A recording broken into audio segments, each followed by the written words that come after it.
Vous ne pouvez intervenir qu'une seule fois dans cette émission. La parole est à vous. Exprimez-vous en direct sur des sujets d'actualité ou d'intérêt commun.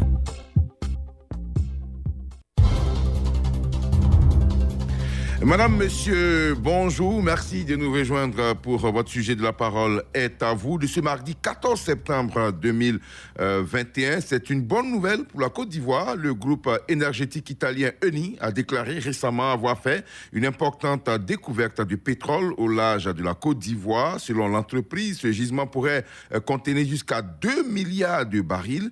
Que vous inspire cette découverte de l'or noir sur le territoire ivoirien? 2 numéros pour nous joindre le 27 20 24 27 87 et puis le 27 20 21 44 48. Voilà donc pour ces deux contacts. Mais déjà, vous êtes très nombreux à réagir déjà sur notre page Facebook. D'abord, M. Grégoire Conan Yao qui nous dit que c'est une très bonne nouvelle, mais un peu pessimiste sur son impact sur la vie des populations. Je ne pense pas que cette découverte pourra freiner la cherté de la vie qui devient une gangrène sur les ménages. Et puis Quadio Daga Francis nous dit que le sous-sol ivoirien est très riche.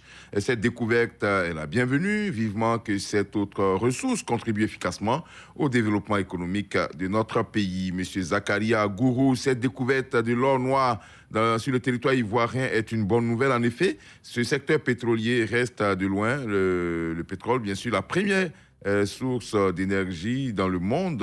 Et il satisfait plus de 30% des besoins énergétiques des carburants qui alimentent les transports, à savoir les voitures, les camions, les avions, l'exploitation, certes, mais il faut penser aux populations telles que l'employabilité de la jeunesse ivoirienne dans ce secteur énergétique. Au standard maintenant, nous sommes en ligne avec M.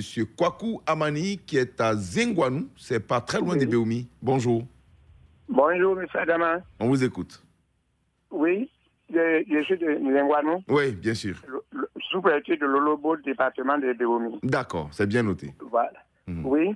J'interviens pour féliciter le gouvernement d'avoir autorisé cette recherche qui a permis la découverte gigantesque de pétrole. Mais mon inquiétude est que nous produisions déjà du pétrole. Mais ce pétrole ne profite pas aux Ivoiriens parce que le carburant est déjà trop cher en Côte d'Ivoire, plus que dans les pays même qui n'en produisent pas. Cela vraiment me surprend. Aussi, cette découverte, la production de pétrole qui en découlera, je souhaiterais que les revenus pour profiter à la population, au moins que l'État pense à subventionner les produits de première nécessité tels que le riz, qui aujourd'hui coûte très cher sur le marché. C'est le riz de mauvaise qualité que les personnes, que tout le monde peut s'en procurer, alors que nous voyons tous que le riz est une denrée alimentaire très riche en vitamines et c'est le riz de qualité qui permet cette richesse de vitamines.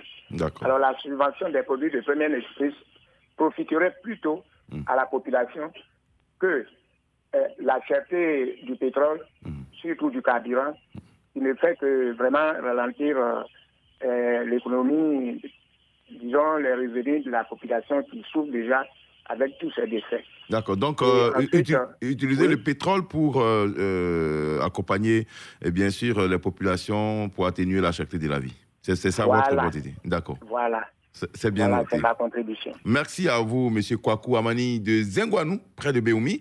On part à Kong 1, c'est dans le sud de la Côte d'Ivoire, précisément dans la région de la Mée, avec M. Benamonkou. Bonjour. Bonjour, Dama Bakayoko. On vous écoute. Si mes souvenirs sont exacts, en 1970-78, on a découvert du pétrole au large de Grand Bassam.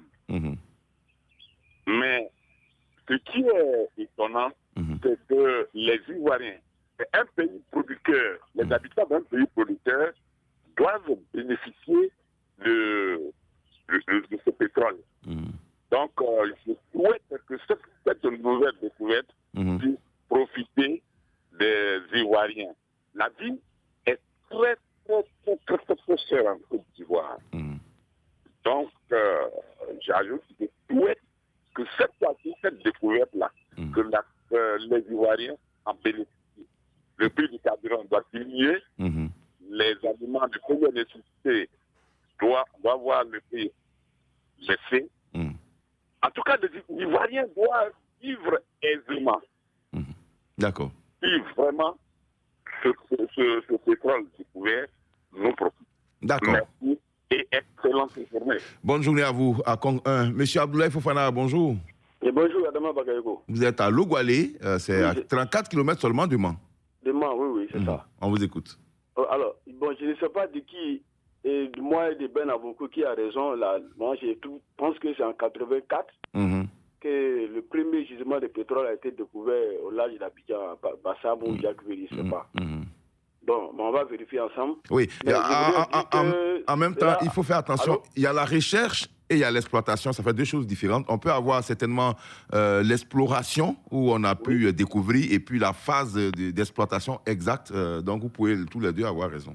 Oui, bon, exactement. Bon, justement, c'est pour dire que moi, mon souci est que l'exploitation, la recherche et puis tout ça revient très cher à la société qui vient trouver le pétrole. Donc, ensemble, est-ce que la Côte d'Ivoire bénéficie bon, quelqu'un a dit 10%. Il paraît qu'on n'a que 10% de toute cette manne-là, de tous ces milliards de barils de pétrole. Ah non, c'est pas. On va, ça, comme vous posez la question, c'est bon d'éclairer les Ivoiriens. Ce qui se passe, c'est que ce soit dans le pétrole ou dans les mines, toutes les entreprises qui s'installent en Côte d'Ivoire, dans la convention qu'ils signent avec l'État, d'office, l'État détient 10% des actions de l'entreprise qui s'installe. Voilà, voilà, ça c'est automatique, c'est-à-dire parce que l'État a fait un travail préalable à travers la SODEMI, a pu découvrir déjà des sites où il y a du potentiel, et donc c'est sur cette base-là que les entreprises minières et pétrolières se basent pour faire leurs recherches. Et donc quand elles découvrent qu'il y a de l'or, du diamant ou encore du pétrole, lorsque l'entreprise s'installe, 10% de cette entreprise-là, les actions appartiennent automatiquement à l'État, mais ce n'est pas tout. Il y a aussi les taxes que les entreprises payent en fonction de leur exploitation. Donc tout cela revient bien sûr à l'État. Alors, merci Adama de m'éclairer, parce que d'éclairer aussi certains auditeurs. Mais je crois que maintenant, la Côte d'Ivoire ne doit plus compter que sur l'agriculture. Alors, il faut diversifier nos sources de revenus.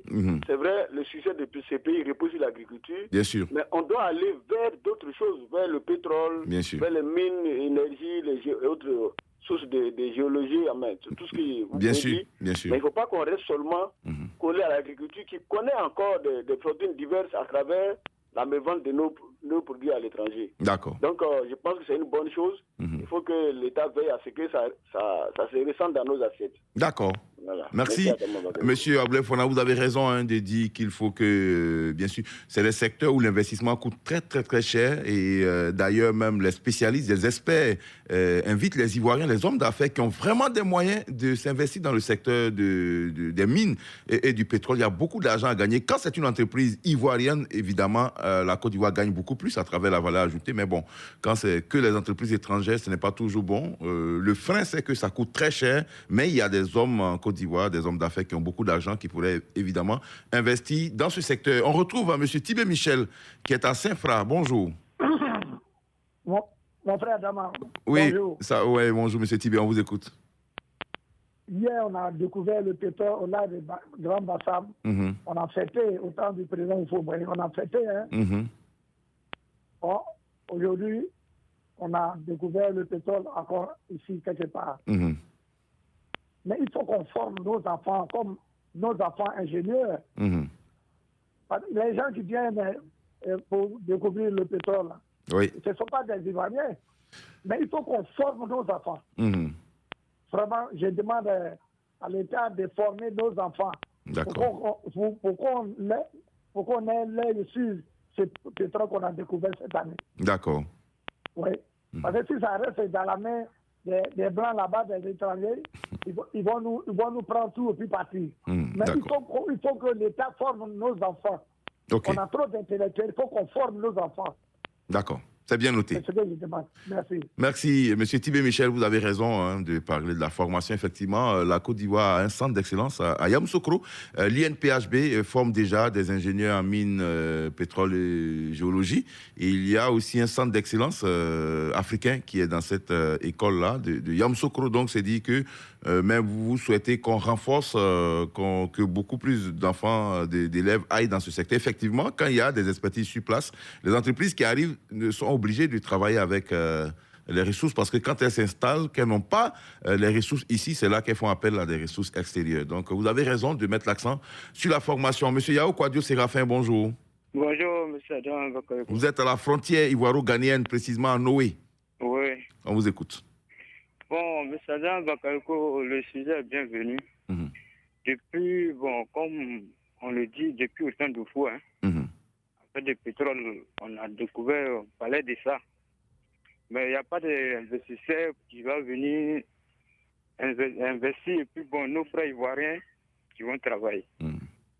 Donc, j'aimerais que pour cette fois-ci, pour que tous les Ivoiriens qui ont des diplômes côté mine énergie, chacun n'a qu'à bénéficier.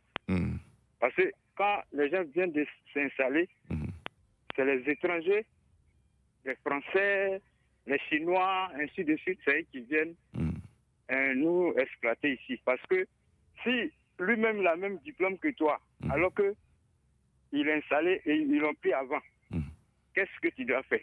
Tu deviens manœuvre.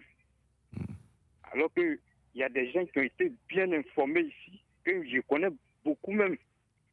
Donc vraiment, je souhaite que le gouvernement voit ce côté-là. D'accord, ok. Donc, on fait de la place aux nationaux, bien sûr, dans l'exploitation du pétrole, bien sûr, qui vient d'être découvert. Monsieur Yao, merci beaucoup. Bonne journée à Noé. On part à Coupé, à Yewa, précisément avec monsieur Yapo Daniel. Bonjour. Bonjour, monsieur Adama. On vous écoute. Cette découverte de l'or noir est encore une bonne nouvelle pour tout le peuple ivoirien. Il y a eu Jacques Ville, la frontière Ghana-Côte d'Ivoire. Aujourd'hui, parle de quelque part au large des côtes ivoiriennes. Mon frère Adama, il faut que la population sente les effets de toutes ces découvertes, même jusque dans le panier de la ménagère. Vraiment, mon frère Adama, c'était mon information. Bonjour, c'est Abidjan. Ok, merci beaucoup à vous. Rapidement sur notre page Facebook encore, M. Albert Kwame Descalito nous dit que c'est une très bonne nouvelle. Si petit à petit, la Côte d'Ivoire devient producteur de pétrole, mais on n'a pas encore... voilà, dans la Nawa, il y a un problème d'émission de Radio Côte d'Ivoire là-bas. Effectivement, les techniciens sont informés. En tout cas, M. Albert Kwame Descalito, rassurez-vous, les techniciens sont informés de la situation et les décisions sont en train d'être prises pour votre confort d'écoute. Puis M. Nino Pino nous dit simplement félicitations à l'entreprise Eni qui a bien sûr fait cette découverte et encouragement pour la suite. M. Kofi Ngoran Moïse, une très bonne nouvelle, les gars donc du peuple ivoirien qui va contribuer au développement du pays et faire grimper le nombre d'emplois. Roger Kwasi nous dit que les consommateurs que sont les populations vivant en Côte d'Ivoire devraient sentir cette richesse dans le prix du carburant, mais malheureusement lorsque l'on commence l'extraction, le prix du carburant va flamber. Donc, cette découverte n'arrange que la macroéconomie ivoirienne, mais c'est pas mal quand même. Voilà, nous dit-il. Au standard, maintenant, nous avons M. Yacouba Ouattara qui nous appelle de Tafiré. Bonjour. Oui, bonjour, M. Bakayoko. On vous écoute. Oui, vraiment, c'est une bonne nouvelle pour trouver ce jugement-là. Bon, l'Ivoirien lambda ne savait pas pourquoi on produit et puis le carburant monte. Mais vraiment, vous êtes un patron. C'est que vous m'avez éclairé. Parce que moi, j'avais cru entendre on a 10% seulement de ce qu'on produit. Oh, c'est pas ça, vous m'avez éclairé. Vraiment, c'est bien beau, c'est bien beau. Vraiment, j'ai dit, quand il y a un jugement comme ça, le ministre doit éclairer les gens. Maintenant, on a du pétrole ici, mais le prix ne va pas changer parce que c'est comme ça, c'est comme ça, c'est comme ça. Là, on comprend. Mais quand c'est pas éclairé, chacun dit, bon, on a des jugements ici et puis rien ne marche. Le carburant monte, pourquoi? Ah, c'était ça. D'accord. C'est bien compris, M. Ouattara Yacouba, de Tafiré. Oui, le chef de canton, toujours est là, il vous salue. D'accord, mes salutations à M. Koné, le chef de canton. On passera le visiter très prochainement. On passera le saluer très prochainement. Longue vie à lui. Et puis, merci d'écouter toujours Radio Côte d'Ivoire. M. Eli Adengra nous appelle de Tanda. Bonjour. Bonjour, M. Bakayoko. On vous écoute. Je pense que c'est une très bonne nouvelle. Mais le plus important, c'est de savoir l'importance du pétrole. Nous avons du pétrole, mais est-ce que nous avons l'expertise, est-ce que nous avons les moyens nécessaires pour faire de ça quelque chose? Je prends l'exemple du Maranèse. c'est le contour. Oui, bien sûr. Mais depuis des siècles et des siècles, le manganèse a toujours existé. Mais est-ce que nos parents savaient l'importance et l'utilité de ce manganèse? On ne peut pas en consommer. Il a fallu les Blancs pour nous dire que non, cette matière peut servir à quelque chose. Bien sûr. Dans ce cas, c'est eux qui fixent le prix. Donc, chanter, crier qu'on a du pétrole, moi, je pense que bon, ça n'a pas d'importance. Il faut qu'on ait l'expertise. Et si on a l'expertise et on a les moyens, on peut en bénéficier. Mais si c'est les autres qui doivent en exploiter, je pense que, bon, je ne sais pas à quoi ça va nous servir. Monsieur Adengra, oui. L'exemple que vous prenez est d'ailleurs très intéressant, le manganèse à Bondoukou. Oui. Vous le savez, les populations s'étaient soulevées un moment parce qu'elles ne comprenaient pas qu'on prenne leur manganèse et après, bon, les richesses minières, le sous-sol appartient à l'État, pas aux populations locales. Mais en même temps, ça a permis de créer des comités locaux de développement et les villages aux alentours de ces sites-là ont pu bénéficier quand même de certaines infrastructures. Donc, on ne peut pas dire que ça n'apporte rien.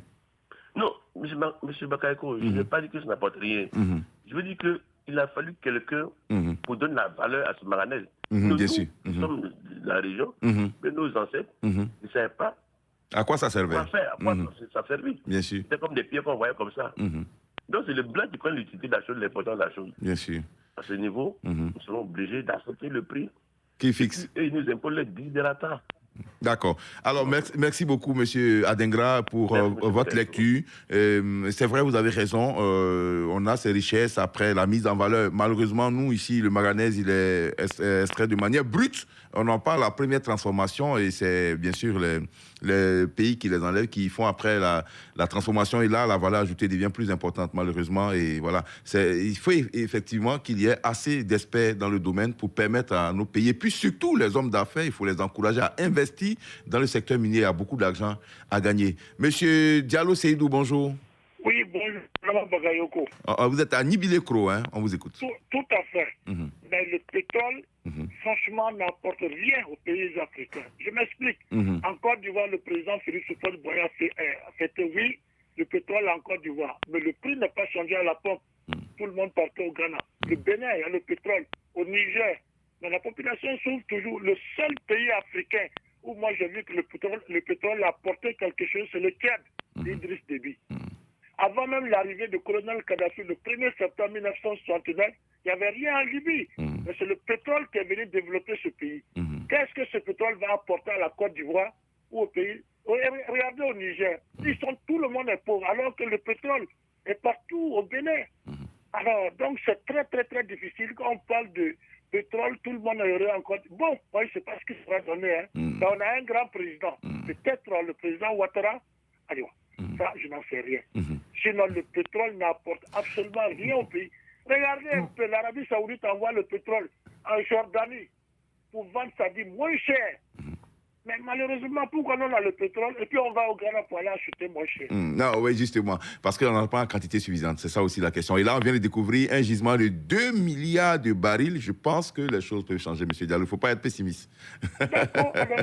OK. Actualité oblige, on se retrouve. Merci beaucoup, M. Diallo, Seydou, Dani Bilekro. Voilà, 2 milliards de barils, c'est très intéressant. Effectivement, les expertises viennent d'ailleurs pour faire ces trouvailles-là. Mais en même temps, il faut dire qu'on a des expertises aussi en Côte d'Ivoire, même pas en grande quantité, mais il faut surtout inciter nos hommes d'affaires investis dans le milieu parce que quand c'est des entreprises ivoiriennes qui détiennent ces richesses-là, ça nous apporte de la valeur ajoutée et ça a un impact véritable sur le produit intérieur brut. Merci beaucoup à tous pour cette participation, bien sûr, à ce numéro de La Parole est à vous. Demain matin, je serai encore en votre compagnie pour un sujet que vous aurez le plaisir de voir aujourd'hui même sur notre page Facebook. Merci à Clémence Conan, la ravissante, et puis merci également aux jeunes dynamiques. Alain Mouo, à demain.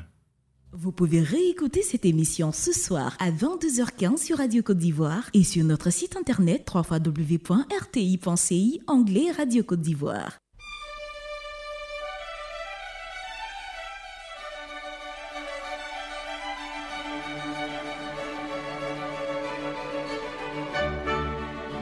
La revue des titres.